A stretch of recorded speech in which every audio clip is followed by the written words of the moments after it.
여러분 안녕하세요. 간단한 영상 편집은 스마트폰으로도 가능한 만큼 많은 분들이 다양한 프로그램을 이용해서 영상 편집을 하시는데요. 하지만 특수 효과라고 하면 미리 겁을 먹고 어렵다고 생각하시는 분들이 대다수입니다. 영상에 특수 효과를 넣어주는 애프터 이펙트 프로그램 자체는 워드 프로세서보다도 쉽습니다. 지금부터 영상 편집의 꽃이라고 할 수 있는 애프터 이펙트의 기초를 익혀보겠습니다. 본 영상만 보시고 따라 하신다면 여러분도 간단한 기본적인 이펙트들은 쉽게 활용할 수가 있습니다. 애프터 이펙트를 실행했는데요. 두 가지 메뉴 중에 선택을 할 수 있습니다. 새로운 프로젝트를 여는 것과 기존에 만든 프로젝트를 여는 것이죠. 애프터 이펙트에서는 다른 프로그램들에서 파일이라고 하는 것을 프로젝트라고 부릅니다. 워드 프로세서 같은 경우에는 저장을 하게 되면 저장한 것을 파일이라고 부르죠. 애프터 이펙트에서는 그 파일을 프로젝트라고 부릅니다. 기존에 작업돼 있던 걸 열 때는 오픈 프로젝트고요. 새로운 걸 만들 때는 뉴 프로젝트를 선택해 주시면 되겠죠. 뉴 프로젝트 합니다. 이게 애프터 이펙트의 기본 화면이 되겠습니다. 작업 환경도 굉장히 간단하고요. 사용법도 키프레임이라는 개념만 익히시면 누구나 간단하게 활용을 할 수 있습니다. 작업 환경을 보도록 하겠습니다. 상단을 보시게 되면 메뉴가 있죠. 메뉴도 그렇게 많지 않죠. 포토샵 같은 거에 비하면 굉장히 작죠. 자, 그 다음 프로젝트 화면이 있고요. 이 프로젝트에 여러분이 효과를 주기 위한 영상을 얻는다든지 사진을 가져오게 됩니다. 그렇게 가져온 소스들이 여기에 얹히게 돼요. 자, 그 다음은 타임라인이라고 있습니다. 이 타임라인은 가져온 소스들을 타임라인에 얹어서 효과를 주고 여러 가지 작업들을 하게 되죠. 그것을 상단에 있는 컴포지션 창에서 확인을 하게 됩니다. 필요한 소스가 있으면 여기에 불러오고요. 그 소스를 여기 있는 타임라인에 얹어주게 되겠죠. 자, 그러면 이 타임라인에 있는 이 부분에서 여러 가지 효과들을 적용을 시켜주게 됩니다. 그리고 잘라줄 수도 있고요. 여러 가지 영상을 겹쳐서 효과를 줄 수도 있겠죠. 그러면 그런 작업된 것들을 여기 있는 컴포지션 창에서 확인을 하게 되겠죠. 화면 자체는 아주 간단해요. 가져와서 얹고 그 다음 작업한 것을 여기에서 보여주게 되는 거죠. 이 세 가지 창이 기본 창이 되겠어요. 거의 모든 작업은 이 세 가지 창에서 이루어지게 됩니다. 자, 일단 소스를 하나 가져와 보도록 하겠습니다. 소스를 가져오지 않고 아예 새로 만들 수가 있는데요. 애프터 이펙트에서는 컴포지션이라고 부릅니다. 프리미어에서는 시퀀스라고 부르죠. 이 컴포지션은 작업하기 위한 공간을 말합니다. 포토샵이나 또는 워드 프로세서에서 작업을 하실 때 새로운 파일을 하나 열죠. 그래서 거기에서 작업을 하시죠. 자, 이 애프터 이펙트는 이 프로젝트가 파일이라고 했죠. 자, 그 파일 안에 여러 개의 문서를 넣을 수가 있는 거예요. 엑셀을 예를 들면 하나의 파일 안에 여러 개의 시트를 넣을 수가 있죠. 이것도 마찬가지가 되겠습니다. 작업하기 위한 도화지를 여러 개를 놓을 수가 있어요. 자, 그래서 컴포지션을 하나 만들어야 되는데 여기서 뉴 컴포지션 들어가서 사이즈와 프레임, 시간을 미리 정해주게 됩니다. 자, 그래서 내가 원하는 사이즈를 여기를 눌러서 골라주시면 되겠죠. 자, 보시면 1920, 1080 풀 HD가 되겠고요. 4K, 3840, 2160이 되겠죠. 자, 그 다음 다양한 사이즈들이 있습니다. 요즘은 거의 보통 풀 HD를 많이 이용을 하시죠. 그리고 내가 특별히 원하는 사이즈가 있을 경우에는 여기에 직접 입력을 할 수도 있습니다. 요즘은 SNS에도 영상들을 많이 올리시죠. 필요한 사이즈가 있으면 여기에 직접 입력을 하시면 되겠어요. 자, 그 다음 여기서 작업한 것을 TV로 송출을 해야 돼요. 방송국에서 송출하는 것 같이 TV로 송출을 하게 되죠. 자, 그럴 때는 여기를 눌러서 NTSC라든지 유럽의 파일 방식 이런 것들로 잡아주시게 되는데 거의가 컴퓨터 모니터나 또는 TV 모니터로 보게 되죠. 자, 소스를 컴퓨터에서 작업을 해서 컴퓨터로 내보낼 경우에는 여기 있는 스퀘어 픽셀을 이용하게 됩니다.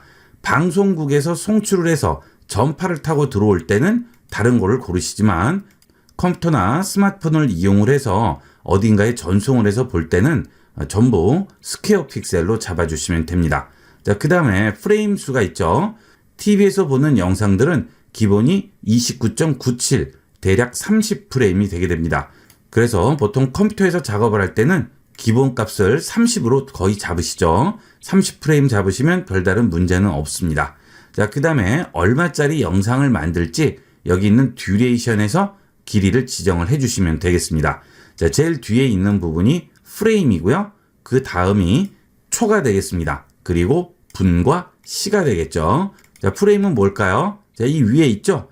1초에 30장의 그림이 지나간다고 생각하시면 됩니다.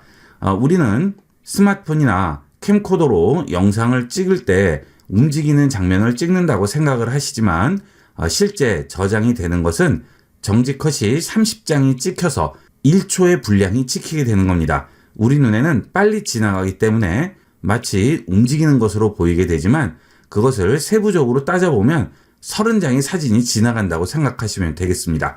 자, 이게 프레임이 되겠어요. 그래서 30이 되면 1초로 넘어가게 되겠죠. 기본값은 30초인데요.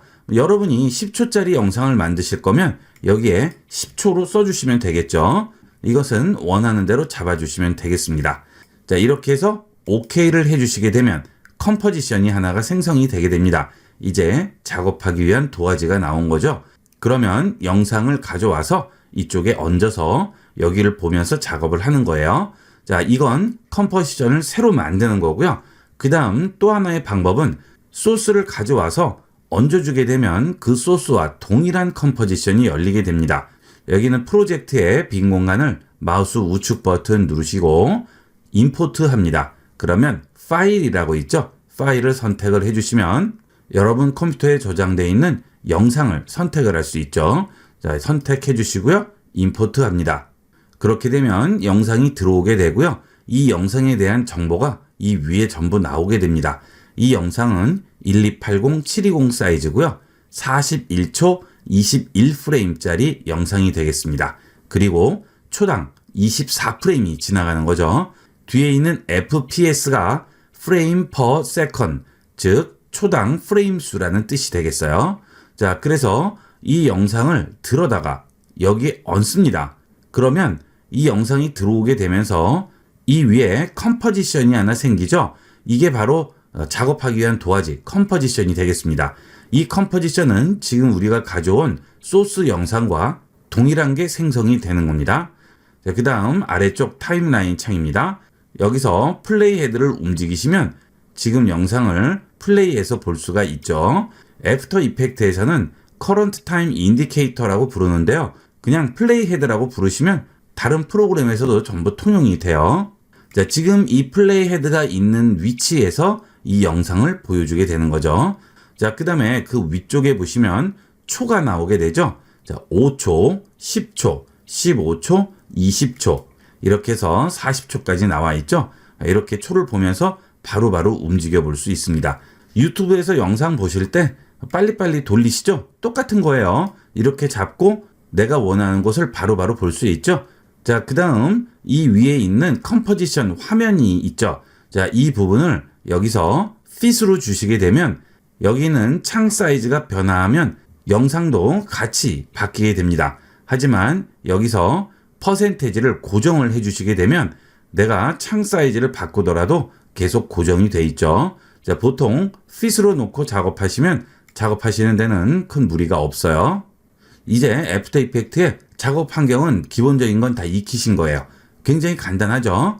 자, 그 다음에 창 사이즈는 창과 창 사이에 보시면 까만색 선이 있죠. 그 부분을 잡고 이렇게 사이즈를 조절을 해줄 수가 있습니다. 자, 그리고 이 위에 얹혀 있는 영상이나 사진은 전부 애프터 이펙트에서는 물체라고 생각합니다. 그래서 클릭을 해서 선택을 하게 되면 이렇게 바운딩 박스가 나오게 돼요. 자, 이렇게 선택을 하기 위해서는 여기 있는 마우스 커서가 선택 툴로 바뀌어야 됩니다. 자, 이 위쪽에 보면 툴들이 있습니다. 여기서 제일 왼쪽에 있는 이게 선택 툴이 되겠어요. 자, 그 다음에 손바닥 툴이 있죠. 이 손바닥 툴은 예를 들어 화면이 크게 돼 있을 경우에 100%로 키웠어요. 자, 이럴 경우에 가려서 안 보이죠. 창이 작으니까. 자, 이 우측 부분을 보시려면 여기 있는 손바닥을 이용을 해서 이렇게 옮겨주시면 됩니다. 자, 이 손바닥 툴 어디서 많이 보셨죠? 어디서 보셨어요? 포토샵이죠. 똑같습니다. 여기 있는 선택, 이동 툴 선택한 상태에서 키보드에 있는 스페이스바를 누르시면 손바닥으로 바뀌고요. 이런 식으로 옮기면서 확인을 할 수가 있겠죠. 어도비 프로그램들의 장점은 이런 단축키들이 비슷비슷하다는 거죠. 그래서 하나만 여러분들이 완벽하게 익혀두시면 다른 프로그램 적응하기가 굉장히 쉬워요. 사이즈를 좀 더 줄이겠습니다. 자, 그 다음 이렇게 선택이 되게 되면 이렇게 바운딩 박스 조절점들이 나오게 되는데요. 프리미어를 비롯한 다른 영상 편집 프로그램에 비해서 애프터 이펙트가 쉽다고 제가 말씀을 드린 이유는 직관적으로 다 이용을 하실 수가 있어요. 클릭 드래그해서 움직이면 여기가 영상 부분이 되고요. 내가 얹은 영상은 여기 있죠. 자, 이렇게 마음대로 아무데나 가져다 놓을 수 있습니다. 이런 게 굉장히 편리한 거죠. 자, 그 다음 이렇게 움직이는 것을 키프레임이라는 것을 이용을 해서 전부 애니메이션화 할 수가 있습니다. 애프터 이펙트는 애니메이션 시키는 프로그램이라고 생각하시면 돼요. 아래쪽을 좀 더 올려보도록 하겠습니다. 자, 여기에 보시게 되면 여기 얹은 소스 제목이 보이고요. 그 옆에 보시면 꺽쇠 화살표가 보이죠. 자, 이걸 누릅니다. 그렇게 되면 트랜스폼과 오디오 두 가지가 나오게 되고요. 그 다음 트랜스폼을 다시 열어보시면 앵커 포인트, 포지션, 스케일, 로테이션, 오페시티 이렇게 5가지가 나오게 됩니다. 자, 가장 기본적인 애니메이션을 알아보도록 하겠습니다. 이 기본적인 애니메이션만 여러분이 자유자재로 이용하실 수 있으면 애프터 이펙트는 반은 배우셨다고 생각하셔도 돼요. 자, 여기에 보시면 앵커 포인트라고 나오죠. 자, 애프터 이펙트는 좌표 값이 2가지가 있어요. 자, 일단 여기 있는 화면 있죠. 영상 화면에 좌표가 있습니다. 그 다음 내가 얹은 소스의 좌표 값이 있어요. 자, 영상 화면의 좌표 값은 좌측 상단점을 기준으로 좌표 값을 지정을 해줄 수가 있습니다. 이 위치의 좌표가 00이에요. XY축 00입니다. 그리고 우측으로 갈수록 X축이 증가하고요. 아래쪽으로 올수록 Y축이 증가합니다. 자, 이렇게 해서 정확한 위치의 좌표를 찍어줄 수가 있습니다. 자, 그 다음에 소스가 있겠죠. 제가 얹은 소스도 좌표값이 있다고 그랬죠. 이 소스의 기준 좌표는 또 여기에요. 이걸 기준으로 이쪽이 X, 이쪽이 Y가 되겠고요. 여기 있는 중간에 있는 부분이 앵커 포인트가 되겠습니다. 그 앵커 포인트가 여기 있는 앵커 포인트가 되겠어요. 똑같은 거예요. 즉, 이 앵커 포인트는 이 영상 또는 이 사진의 기준점이라는 얘기죠. 이 소스 사진이나 영상의 기준점을 중앙이 아니고요. 여기를 잡을 수도 있고요. 여기를 잡을 수도 있고 코너를 잡을 수도 있죠. 자, 이건 자기 마음이죠. 하지만 보통 중앙이 제일 간편하기 때문에 기준값도 중앙으로 잡힙니다.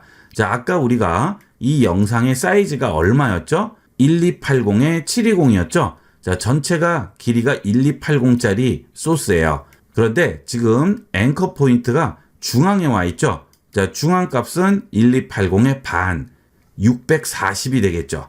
그 다음에 세로는 720짜리인데 거기에 반, 360이 되는 거죠. 자, 그 부분이 이 그림의 앵커 포인트의 위치가 되는 겁니다. 그러면 포지션은 뭘까요? 포지션은 이 앵커 포인트, 즉 이 그림의 위치가 작업하기 위한 영상 화면의 기준점으로부터 얼만큼 떨어져 있느냐, 그걸 얘기하는 게 포지션이에요. 보통 앵커 포인트는 잘 움직일 일이 없고 주로 포지션을 이용하게 되겠습니다. 자, 포지션 위치와 앵커 포인트 위치가 정확하게 맞으면 정확하게 이 영상 화면의 센터에 위치를 하게 되겠죠. 자, 그래서 여기 찍고 640, 그 다음 여기에 360을 치시고 엔터 치시면 정확하게 중앙에 위치하게 됩니다. 만약 이 영상을 들고 이쪽으로 움직이면 어떻게 되겠어요? 수치가 바뀌었죠? 1304로 바뀌었죠? 자, 이 위치는 자, 이쪽 끝으로부터 1304만큼 같다는 얘기가 되겠죠? 그래서 이 앵커 포인트를 이 영상 화면의 좌측 상단 코너에 가져다 놓게 되면 00이 나오게 돼요. 그렇죠? 이 화면상의 기준점에 이 그림이 정확하게 중앙에 배치가 된 겁니다. 자, 이렇게 해서 앵커 포인트와 포지션이 되겠고요. 그 다음 스케일이죠. 이 소스의 사이즈가 되겠죠. 자, 그 다음에 로테이션이죠. 지금 영상이 바로 보이는데 이걸 돌리게 되면 이렇게 빙글빙글 돌아가요. 그렇죠? 소스가 회전을 얼만큼 했는지 보여주는 게 되겠습니다. 오페시티는 불투명도를 말합니다. 지금 100%인데요. 불투명도가 100%면 다 보이는 거죠. 자, 이거를 낮추면 점점 투명해지겠죠. 자, 이런 것들이 기본값들이에요. 자, 이제 이걸 이용을 해서 애니메이션을 시켜보도록 하겠습니다.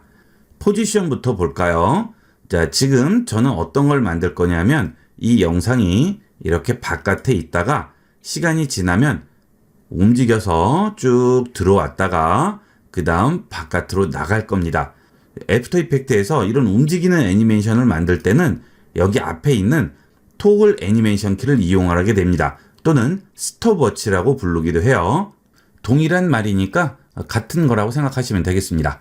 이걸 눌러주시고 키프레임을 생성해서 움직임을 주게 됩니다. 자, 한번 해볼게요. 제일 처음엔 바깥에 있을 겁니다. 플레이 헤드를 제일 왼쪽으로 가서 붙였습니다. 자, 처음부터 움직임이 들어갈 거예요. 자, 그러면 포지션 앞에 있는 토글 애니메이션 키를 눌러줍니다. 그러면 파란색으로 바뀌고요. 여기에 다이아몬드가 하나 나오죠. 자, 이건 무슨 뜻이냐 하면 지금부터 움직임이 시작된다는 뜻입니다. 그것을 애프터 이펙트에게 얘기를 해주는 거죠. 어떤 움직임이죠? 포지션에서 스톱워치를 눌렀죠? 위치 값이 움직이기 시작한다는 얘기예요. 자, 플레이 헤드를 5초까지 가져다 놓습니다. 그 다음 0초일 때, 처음에 영상이 시작한 0초일 때는 여기에 위치해 있었는데 5초가 흘렀을 때는 이 영상이 쭉 지나가서 이 끝까지 지나가는 거죠. 자, 중간에 뭐가 생겼죠? 선이 생겼죠? 이 경로를 따라서 움직이는 뜻입니다. 자, 그러면 처음에 가져다 놓고 플레이를 해볼게요. 플레이는 스페이스바를 누르시면 플레이가 되게 됩니다. 자, 안에 있는 영상도 움직이면서 영상 자체가 또 지나가게 되죠. 그 다음에 5초까지 간 다음, 그 다음에는 어떻게 돼요? 가만히 있어요. 그 이유는 이걸 키프레임이라고 부릅니다. 이 키프레임은 움직임이 변화하는 지점을 말해주는 거예요. 제일 앞에 있는 것도 원래는 움직이지 않던 게 0초부터 움직이기 시작하죠. 움직임이 없던 게 새로 생겼어요. 그러면 그 중간에 키프레임이 있는 겁니다. 이렇게 지나가죠. 자, 사이즈를 좀 더 키워볼까요? 자, 이번에는 여기 끝에 있는 거 다시 지울게요. 자, 선택하시고요. 딜리트 키 누르시면 지워집니다. 직관적이라고 그랬죠. 이거 될까 하면 거의 돼요. 자, 처음에 움직임이 여기서부터 시작한다고 키프레임으로 선언을 한 겁니다. 움직임은 이 자리에서부터 시작한다. 자, 그 다음 1초가 지나게 되면 중앙에 그림이 배치가 될 거예요. 자, 이렇게 1초까지 가져오죠. 자, 그 다음 움직임을 줍니다. 이렇게 들고 와요. 그러면 어떻게 되죠? 여기서부터 움직임이 시작돼서 1초에 오게 되면 이 그림은 여기에 위치가 되는 거죠. 중간 과정은 무조건 에펙에서 만들어주는 거예요. 자, 그 다음 계속 여기 있을 거예요. 이따가 3초가 되면 움직이기 시작할 겁니다. 자, 그러면 여기서부터 여기까지는 변화가 있어요? 없어요? 없죠. 계속 가만히 있는 거예요. 그대로 있는 거죠. 지금 이 위치에 키프레임을 줬을 때 그 다음부터는 다른 움직임이 없으니까 그대로 있어요.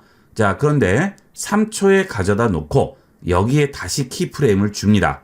자, 포지션에 있는 토글 애니메이션 키 앞쪽에 보면 Add 키프레임이라고 있죠. 자, 이걸 눌러줍니다. 그러면 움직임이 전혀 없더라도 키프레임이 생겨요. 왜 넣었을까요? 여기서부터 다시 움직일 거기 때문에 그렇죠. 자, 이 앞쪽은 움직임이 없죠. 하지만 여기서부터 다시 움직이기 시작해서 4초까지 빠져나갈 겁니다. 자, 4초에 가져다 놓고 자, 이 그림을 또 빼줄게요. 싹 뺐습니다. 자, 그러면 어떻게 되는지 보세요. 자, 멈췄다가 여기서부터 빠져나가죠. 자, 키프레임을 한번 볼까요? 여기서부터 움직임이 시작돼서 여기 있는 포지션 값까지 움직임을 주는 거죠. 알아서 줍니다. 중간 과정을 우리가 만들 필요가 없는 거죠. 자, 그 다음 여기서부터 여기까지는 고정이 돼 있어야 돼요. 그렇죠? 자, 이게 없으면 어떻게 되겠어요? 여기서부터 여기까지 움직이겠죠? 자, 그럼 어때요? 이 위치, 즉 여기 있는 중앙 위치에서 여기 끝부분 빠져나가서 완전히 나온 부분까지 움직임이 있겠죠. 쭉 있는 거예요. 그런데 중간에 고정을 하나 시켜놨어요. 자, 여기서부터 여기까지 움직임이 없는 걸로 고정을 시켰죠. 자, 그 다음 여기서부터 움직임을 준 겁니다. 그러면 빠져나가는 게 되겠죠. 자, 이게 키프레임의 기본 원리가 되겠습니다. 자, 이것만 제대로 아신다면 여러분이 어떤 애니메이션이든 다 만들 수가 있어요. 개념은 굉장히 간단하죠. 자, 그 다음에 스케일도 한번 바꿔볼게요. 자, 여기서부터 여기까지는 스케일이 작아질 거예요. 그러면 스케일 부분을 또 조절을 해줘야 되겠죠. 자, 여기서부터 여기까지는 스케일의 변화가 있어요, 없어요? 있죠. 자, 여기서부터 100%부터 점점 작아져서 50%까지 작아질 거예요. 그러면 여기에 100, 여기에 50을 잡아줘야 중간 과정을 얘가 또 만들어줄 거 아니에요. 그렇죠? 안 그러면 우리가 일일이 다 만들어야 되는 거죠. 자, 여기 처음에 가서 스케일에 토글 애니메이션 키 눌러줍니다. 그러면 다이아몬드 표시 나오죠? 자, 다시 여기에 가져갑니다. 자, 그 다음 이 부분에 스케일을 줄일게요. 클릭, 드래그해서 움직이시면 화살표가 좌우로 나오면서 사이즈 조절이 되죠. 수치가 있는 곳에는 전부 마우스 클릭하시면 이렇게 화살표가 나와서 사이즈 조절을 해줄 수가 있습니다. 자, 이렇게 60%만 주도록 하겠습니다. 그 다음에 여기까지는 어때요? 계속 이 60% 상태예요. 계속 유지가 되다가 여기서부터 커질 거죠. 그러면 여기에 뭐가 있어야 돼요? 키프레임이 있어야 됩니다. 자, 여기는 Add 키프레임 버튼 눌러줍니다. 자, 그 다음 마지막에 가서 여기에 스케일을 100%로 주는 거죠. 그러면 다시 플레이 해볼게요. 스페이스바 누르시면 작아졌다가 다시 커지면서 나가겠죠. 간단하죠? 자, 그 다음에 로테이션도 해볼게요. 자, 처음에는 빙글빙글 돌다가 여기까지 왔어요. 그 다음 가만히 있다가 여기서 다시 빙글빙글 빠져나갈 겁니다. 자, 그러면 처음에 로테이션을 줍니다. 자, 여기는 0도 상태. 그 다음 여기까지는 어때요? 한 바퀴를 돌아야 돼요. 자, 여기 보시면 0 곱하기 플러스 0.0이라고 나오죠? 이 뒤에 쪽은 각도고요. 앞에는 횟수가 되겠습니다. 자, 그냥 각도만 있으면 360도인지 한 바퀴 돌고 다시 360도인지 알 수가 없죠. 그래서 이 앞에 횟수를 써주게 돼요. 자, 1 쓸게요. 그러면 360도를 돌았다는 얘기죠. 자, 해볼게요. 그러면 이런 식으로 빙글빙글 돌겠죠. 자, 그 다음에 또 계속 도나요? 아니죠. 한 바퀴를 돈 상태 그대로 계속 가는 거예요. 자, 그러다가 여기서부터 다시 한 바퀴를 돌 거예요. 그러면 다시 Add 키프레임을 주시고요. 이쪽에 오셔서 반대로 돌려볼게요. 자, 이번에는 한 바퀴가 아니고요. 두 바퀴 해도 되겠죠. 저는 0을 해보겠습니다. 그러면 다시 반대로 돌겠죠. 해볼게요. 자, 이런 식으로 돌면서 작아져서 다시 반대로 돌면서 나가게 되겠죠. 처음에는 좀 헷갈리실 수 있지만 몇 번 해보시면 금방 이해하실 수 있어요. 자, 이번에는 오페시티가 되겠습니다. 처음부터 여기까지 올 때는 계속 불투명한 상태예요. 자, 그런데 여기서부터 투명해질 거예요. 그랬다가 2초까지 투명해졌다가 다시 3초까지 불투명해질 겁니다. 자, 그러면 이 앞쪽은 변화가 있어요? 투명도에? 없죠. 없다가 여기부터 투명도가 변화될 거죠. 그러면 여기에 토글 애니메이션 키를 눌러줍니다. 자, 여기 불투명도 100%죠? 자, 2초에 간 다음 여기는 불투명도를 0으로 줄게요. 자, 그러면 여기서부터 이까지 불투명도가 바뀌었죠? 자, 다시 보일 거예요. 여기까지 완전히 보이게 될 겁니다. 그러면 다시 100% 잡으세요. 자, 다시 해볼게요. 자, 어때요? 그대로 적용이 되죠? 키프레임의 핵심은 움직임이든 크기든 로테이션이든 오페시티든 기존 거와 뭔가 바뀌는 그 포인트만 잡아주시면 된다는 얘기가 되겠습니다. 자, 이게 키프레임의 기본 개념이 되겠습니다. 자, 그러면 이 키프레임을 이용을 해서 뭘 만드느냐 하면 텍스트 애니메이션 할 때 많이 이용을 하게 됩니다. 자, fit으로 바꿔줄게요. 자, 그 다음 여기 있는 영상은 지울게요. 자, 그리고 텍스트를 써보도록 하겠습니다. 텍스트 쓰는 것도 굉장히 간편해요. 자, 상단에 있는 툴에서 T 누르시고요. 여기 있는 영상 화면에다가 그냥 클릭만 해주시면 됩니다. 그리고 입력을 해볼까요? 자, 전부 입력했습니다. 그러면 아래쪽에 텍스트 레이어라는 것이 하나 생성이 되게 됩니다. 우리가 영상을 이렇게 들여다 얹게 되면 영상 레이어가 나오게 되는 거고요. 텍스트를 쓰면 텍스트 레이어가 생성이 되는 거죠. 이 레이어 상에서 아래에 있는 것이 밑에 있는 것이고 텍스트가 쓰여진 위쪽에 있는 것은 위에 얹혀 있는 거예요. 여러분이 책상 위에 순서대로 물체를 얹는 것과 동일하게 위에 얹혀져 있는 순서대로 아래쪽을 가리게 되겠죠.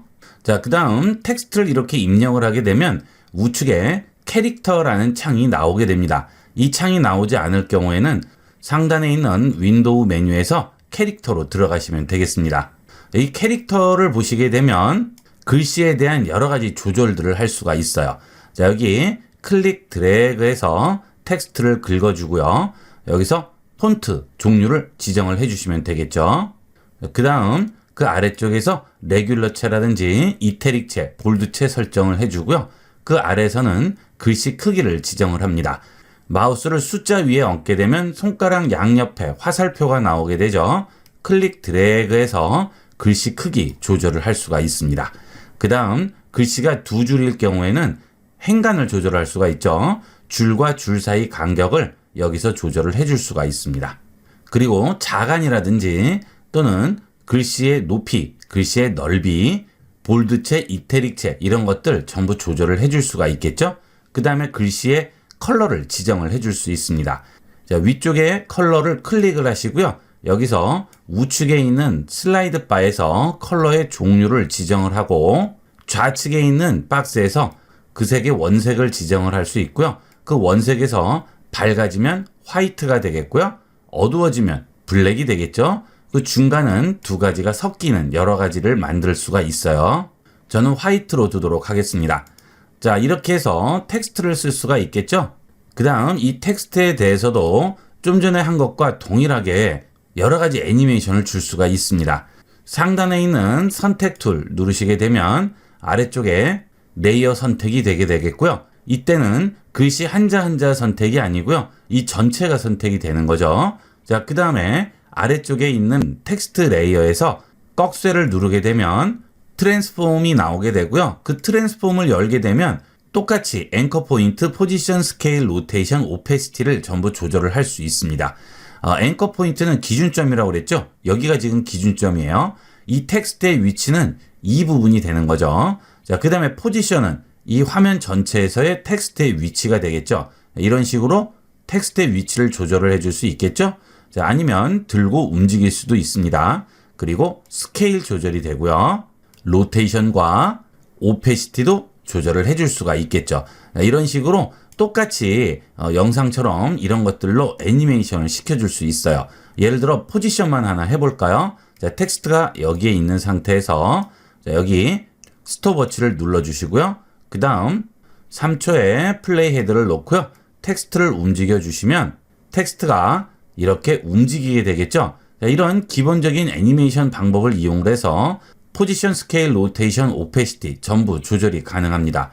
자, 키프레임이 필요 없을 때는 여기 있는 토글 애니메이션 키 꺼주시면 원래대로 돌아가게 되겠습니다. 자, 그 다음 이런 텍스트일 경우에는 오페시티를 이용을 해서 깜빡깜빡이는 것도 조절을 해줄 수가 있어요. 자, 처음에는 오페시티 100% 놓고요. 그 다음 조금 움직여서 이번에는 오페시티 0 만듭니다. 자, 이런 식으로 반복적으로 놓으시면 되는 거예요. 좀 더 확대를 해볼게요. 자, 이렇게 확대를 했죠? 자, 이 두 개를 그대로 복사합니다. 컨트롤 C 합니다. 자, 그 다음에 또 두 칸 움직이고 컨트롤 V. 이번에는 네 개를 컨트롤 C로 복사해요. 그 다음에 다시 플레이 헤드 위치를 잡고요. 컨트롤 V 해줍니다. 좀 더 축소할까요? 자, 그럼 어때요? 간단하게 키프레임을 8개를 생성을 했죠. 자, 또 복사하세요. 컨트롤 C. 그 다음에 여기 또 놓으시고 컨트롤 V. 이렇게 여러 개의 키프레임도 쉽게 만들 수가 있겠죠. 자, 이 상태에서 플레이를 해보겠습니다. 스페이스 누릅니다. 그러면 이렇게 깜빡이는 것도 만들 수 있죠. 간단하게 연출을 해줄 수 있습니다. 자, 이게 기본적인 애니메이션이에요. 자, 그러면 이제 애프터 이펙트의 꽃이라고 할 수 있는 이펙트를 보도록 하겠습니다. 자, 이 상태에서 우측에 보시게 되면 이펙트 앤드 프리셋이라고 나오게 되죠. 자, 이걸 눌러주세요. 그러면 여러 가지 메뉴들이 나오게 되는데요. 이것들이 전부 이펙트가 되겠습니다. 이런 이펙트를 이용을 하면 다양한 효과를 연출할 수가 있어요. 애프터 이펙트를 어떻게 잘 쓰느냐는 여기 있는 이펙트를 어떤 식으로 활용하느냐에 따라서 결정이 나게 됩니다. 자, 이펙트들 중에 디스톨트로 들어가 볼게요. 여기 있는 디스톨트는 주로 왜곡에 쓰이는 이펙트들이 되겠습니다. 자, 플레이들을 처음으로 가져다 놓고 적당하게 축소를 시켜줄게요. 한 5초 정도만 만들게요. 이 정도로 보이게끔 확대 축소를 조정을 해주시고요. 자, 그 다음에 좌측 상단에 있는 이펙트 컨트롤 창을 엽니다. 이펙트를 적용을 했을 때는 세부적인 조절은 여기 있는 이펙트 컨트롤 창에서 해주게 됩니다. 여기서 CC 블렌더라는 걸 적용을 해볼게요. 자, 이걸 클릭 드래그해서 텍스트 위에 얹겠습니다. 그러면 빨간색 박스가 나오고 바로 적용이 돼서 이펙트 컨트롤 창에 보이게 돼요. 여기에 보시면 여러 가지 수치가 있는데 여기 있는 플레이 헤드를 움직여도 적용이 되지 않습니다. 이펙트를 적용하기 위해서는 해당 이펙트가 시간마다 어떻게 바뀌는지 여기서 지정을 해야 돼요. 키프레임으로 적용을 시켜야만 적용이 가능합니다. 자, 일단 어마운트 값을 한번 움직여 봅니다. 자, 그러면 어떤 식의 이펙트인지 금방 알 수가 있죠. 자, 이렇게 바꾸더라도 플레이 헤드를 움직이면 그냥 그대로 있는 거죠. 우리가 앞서 포지션, 스케일, 로테이션, 애니메이션 시킬 때 배우셨죠. 그 수치가 가만히 있는 건 의미가 없고요. 시간대마다 그 수치 값들이 틀려져야지만 중간 과정을 애프터 이펙트에서 만들어준다고 그랬죠. 자, 플레이 헤드를 처음에 갖다 놓고요. 여기 있는 어마운트 값에 토글 애니메이션 키를 눌러줍니다. 그리고 1초에 간 다음 어마운트 값을 올릴게요. 그리고 2초에는 낮출게요. 그 다음 3초에는 다시 올립니다. 이런 식으로 왔다 갔다 하게 만들어주면 플레이를 하게 되면 이 글씨가 이런 식으로 계속 좌우로 휘게 되겠죠. 자, 다시 4초에 가서 이걸 0으로 만들어 주겠습니다. 0 입력합니다. 그러면 플레이를 해볼게요.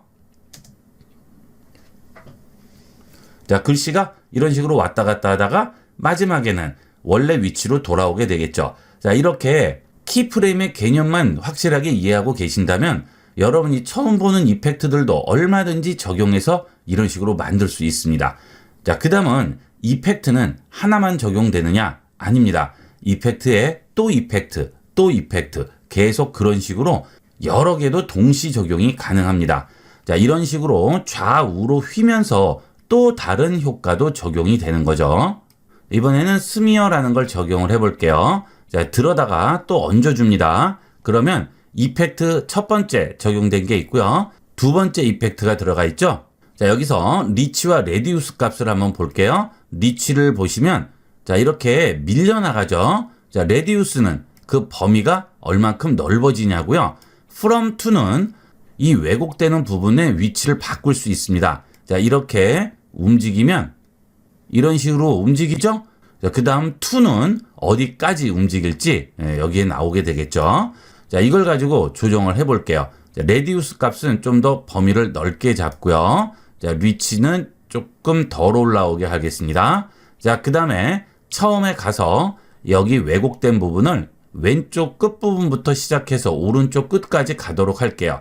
타겟 표시가 보이죠? 이 타겟 표시가 시작 지점을 찍어줄 수가 있는 겁니다. 여기는 이펙트들을 적용을 했을 때 이 타겟 표시가 나오면 무조건 이펙트 적용 지점이라고 생각하시면 돼요. 자, from 어디서부터 to 어디까지죠? 두 개 다 토글 애니메이션 키를 켜주고요. 여기 시작 부분을 여기로 잡아줄게요. 자, from 잡았죠? 그 다음에 to 잡을게요. 자, 이 정도로 잡아볼까요? 자, 요걸 잡고 직접 움직일 수도 있죠. 여러분이 편리한 대로 잡아보시면 됩니다. 자, 그 다음 끝으로 가서 자, 이번에는 from 다시 이쪽 끝으로 잡고요. to도 여기로 잡겠습니다. 자, 그래서 이렇게 왜곡을 시키면 자, 어때요? 해볼게요. 이런 식으로 왜곡이 되면서 끝까지 가게 되겠죠. 여러 가지 효과를 연출할 수 있겠죠. 그 다음은 블러 앤드 샤픈도 보시면 다양한 효과를 적용을 할 수가 있습니다. 라디알 블러 한번 줘볼까요? 또 얹습니다. 그리고 여기는 어마운트 값을 이용을 하면 이런 식으로 글씨가 로테이트 되면서 블러가 적용되죠. 무슨 영화나 CF 같은 데 보면 많이 보셨을 거예요. 이렇게 원래 이렇게 휘어져 있다가 이런 식으로 바로 보이게 되겠죠. 자, 이것도 그대로 이펙트를 이용을 해서 키프레임을 적용시키면 됩니다. 플레이 헤드를 처음에 가져다 놓으시고요. 자, 어마운트에 토글 애니메이션 키 눌러주고요. 자, 많이 올려볼게요. 자, 그 다음 3초 정도에 와서 다시 0으로 만듭니다. 그 다음 플레이를 해보면 이런 식으로 원형으로 흐려진 텍스트가 바로 보이게 되겠죠. 자, 이런 효과들은 영상이나 사진, 텍스트 상관없이 이 타임라인에 얹혀진 어떤 거든 전부 적용이 가능합니다. 자, 그 다음은 퍼스펙티브에 있는 스포트라이트 효과를 한번 볼까요? 자, 이거는 영화 같은 거 보실 때 제목 같은 거에 많이 적용이 되죠. 자, 보면 이렇게 스포트라이트가 적용이 되죠. 이 스포트라이트의 위치를 바꿀 수가 있습니다. from to가 나오고 타겟 표시도 나오죠. 자, 이거는 이펙트 적용되는 위치라고 그랬죠. 자, 여기 있네요. 이렇게 움직여 줄 수 있죠. 자, 여기 보시면 타겟 표시 여기 보이시죠? 자, 이거 움직여 보시면 이런 식으로 빛의 범위를 바꿔줄 수가 있네요. 그렇죠? 자, 이게 from이고요. 이게 to입니다. 비치는 범위 자체를 바꿔줄 수 있어요. 그래서 자, 이 두 개의 이펙트를 주시면 되는 거죠. 좌측의 이펙트 컨트롤 보면 앵글, 하이트 여러 가지 나오죠. 대충 영어 기본적인 영어만 보실 수 있으면 다 알 수 있습니다. 여기 있는 콘 앵글 값을 조절해 주시면 범위 값을 조절하게 되죠. 그 다음에 이건 뭘까요? 컬러예요. 그렇죠? 그 다음에 인텐시티는 세기가 되겠습니다. 자, 이렇게 적당히 값을 줍니다. 여러분들이 전부 영어라서 좀 어려워하실 수 있어요. 그런데 이펙트들을 한 10개 정도만 쭉 훑어보시게 되면 그 다음부터는 아주 쉽게 할 수 있어요. 그 이유는 나오는 단어들이 다 거기입니다. from to도 지금 앞서 한 거에 똑같이 또 나오죠. 자, 그 다음에 콘 앵글은 빛이 비치는 이 범위예요. 그 다음에 인텐시티는 빛의 강도예요. 그래서 빛이 아니더라도 인텐시티만 나오면 무조건 세기라고 생각하시면 되는 거죠. 에펙이 처음에 하시기가 조금 어려울 수 있지만 기본적인 것만 숙달을 시키시면 그 다음부터는 스스로 공부를 할 수 있고 얼마든지 실력을 높일 수가 있어요. 자, 처음에 가져다 놓고 from과 to를 토글 애니메이션 키로 잡습니다. 자, 그 다음 위치를 이렇게 잡았어요. 그 다음 3초로 갑니다. 그리고 위치를 바꾸는 거죠. from. 자, 여기서 빛이 비추고요. 그 다음 to. 어디까지 빛이 비칠 건지. 그렇죠? 자, 그 다음에 플레이를 해볼게요. 자, 빛이 이렇게 움직이죠? 얼마든지 이런 식으로 연출을 할 수 있습니다. 이렇게 해서 몇 가지 이펙트만 적용을 해봤는데요. 나머지 이펙트들도 여러 가지 많습니다. 이 에펙에 있는 이펙트들은 너무 많기 때문에 다 설명드린다는 건 불가능하고요. 여러분이 한 번씩 다 이용을 해보시고요. 애프터 이펙트의 기본 기능만 지금 배운 상황이라서 좀 더 다양한 기능을 익히지는 않았습니다. 이런 스트로크 같은 이펙트들은 빈 도화지를 꺼내놓고 저절로 선이 그려지는 그런 이펙트라든지 다양한 이펙트들이 있고요. 여기 있는 기본 도형을 이용을 해서 패스에 적용하는 이펙트도 있고 마스크를 적용하는 이펙트들도 있고 다양하게 활용할 수가 있어요. 여러분들이 포토샵을 어느 정도 쓰시면 에펙은 좀 더 쉽게 이용을 할 수 있습니다. 그 기능이 다 들어와 있다고 생각하시면 돼요. 자, 이렇게 해서 다 작업이 끝나셨으면 이제 영상으로 저장을 해야 되겠죠. 에펙에서 저장하는 것은 AEP라는 확장자로 저장이 되게 됩니다. 파일, 세이브 들어가셔서 바탕화면에다가 저장을 하게 되면 AEP라고 저장이 되죠. 이 AEP가 애프터 이펙트 파일 확장자명이 되겠습니다. 이 AEP 확장자가 붙은 것은 애프터 이펙트 파일이구나 하고 이해하시면 되겠어요. 그리고 이 AEP 확장자가 붙은 것은 애프터 이펙트가 없으면 열 수가 없겠죠. 에펙이 있는 곳에서만 열 수가 있습니다. 자, 그 다음 누구나 볼 수 있는 파일로 저장을 해야 되죠. mp4 형식으로 저장을 하시려면 상단 메뉴에서 컴포지션 들어가셔서 여기서 add to render queue라는 곳으로 들어갑니다. 그러면 아래쪽에 타임라인 창이 렌더 큐 창으로 바뀌게 됩니다. 여기서 여러분이 설정하고 위치값만 잡아주시면 돼요. 자, 렌더 세팅에 있는 베스트 세팅스 눌러주시면 여러 가지 세팅들을 할 수가 있는데요. 이것은 보통 퀄리티에 해당합니다. 지금 퀄리티를 베스트 상태로 놨죠. 드래프트는 지저분한 상태고요. 와이어 프레임은 선만 표현을 해줍니다. 되도록이면 베스트로 놓는 게 좋겠죠. 자, 그 다음에 프레임은 몇 프레임으로 할지 여기서 지정을 해주는 거죠. 자, 보통 30프레임을 잡는데 용량을 좀 줄이기 위해서 프레임 수를 줄이는 수도 있습니다. 20프레임 정도까지 줄여도 보통 사람 눈으로는 잘 구별을 할 수가 없어요. 그런 식으로 줄여도 되겠죠. 자, 그 다음 스타트가 0초부터 엔드가 41초로 돼 있죠. 우리가 처음에 컴포지션을 만들 때 소스 영상을 가지고 와서 얹었죠. 그 소스 영상이 41초짜리였어요. 그래서 이 영상 길이도 무조건 기본 41초로 잡히는 거죠. 자, 여기서 41초까지 필요 없고 내가 원하는 길이만 이용을 하시려면 커스텀 들어가셔서 시작과 끝부분을 잡아주시면 됩니다. 예를 들어 3초까지만 잡을 거예요. 그러면 3만 치시면 되겠어요. 자, 그러면 300이라고 치면 됩니다. 300이라는 얘기는 여기 있는 시간 표시 부분에서 숫자가 쓰여지는 부분부터 쓰면 됩니다. 자, 앞은 전부 0000이겠죠. 자, 그 대신 3초 20프레임이죠. 그러니까 3초 00프레임까지만 렌더링 걸면 되면 300이라고 입력을 해주시면 3초로 잡히게 돼요. 앞부분도 쓸 필요 없고 뒷부분도 쓸 필요 없죠. 초하고 뒤쪽에 00만 써주시면 됩니다. 그러면 3초로 잡히죠. 오케이 합니다. 자, 그리고 오케이 합니다. 자, 그 다음에 아웃풋 모듈이라고 나오죠.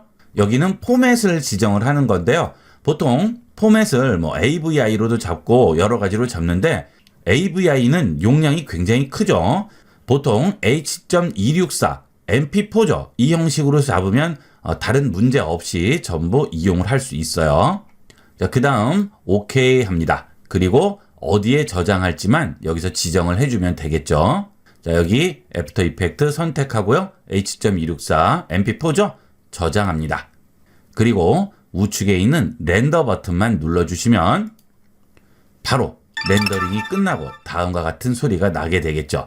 자, 이제 끝난 거예요. 그러면 이렇게 렌더링 건 파일이 나오게 되겠죠. 더블 클릭하시면 이렇게 확인이 가능합니다. 기본적인 사용 방법은 굉장히 쉬워요. 좀 더 깊이 있게 배우실 분들은 좀 더 다양한 기능을 활용해서 여러 가지 효과들을 연출을 할 수 있는데 그런 것들은 좀 더 심도 있게 배우셔야 되겠죠. 기본적인 것들을 익히시고 좀 더 깊이 있게 배우실 분들은 에펙에 좀 더 깊이 있는 강의를 들으셔서 다양하게 활용을 해보도록 하세요. 이번 시간은 여기까지 하도록 하겠습니다. 감사합니다.